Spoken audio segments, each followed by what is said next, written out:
পরিত্যক্ত জঙ্গল থেকে উদ্ধার মানব কঙ্কাল, এলাকায় চাঞ্চল্য। ঘটনা উত্তর ত্রিপুরা জেলার ধর্মনগর মহকুমার চোরাইবাড়ি থানাধীন লক্ষ্মীনগর গ্রাম পঞ্চায়েতে। আজকে সকালবেলা ঠিক আটটার সময় হইব লক্ষ্মীনগর গ্রামের থেকে আমাদের টেলিফোনের মাধ্যমে খবর আছে যে লক্ষ্মীনগর ৩ নম্বর ওয়ার্ডে একটা গ্রামের পার্শ্ববর্তী একটা জঙ্গলে একটি সম্ভবত মানুষের মৃতদেহের কঙ্কাল পাওয়া গেছে। তদারকি আমরা গেছি, আমরা গিয়ে এই ইনকোয়ারি করি এবং বনগুলো আমরা এক্সিকিউটিভ ম্যাজিস্ট্রেটের সামনে বনগুলি কালেকশন করি।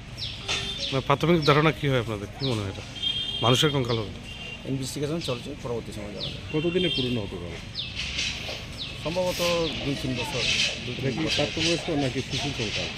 প্রাপ্তবয়স্ক হতে পারে। কাউকে শনাক্ত করা গিয়েছে?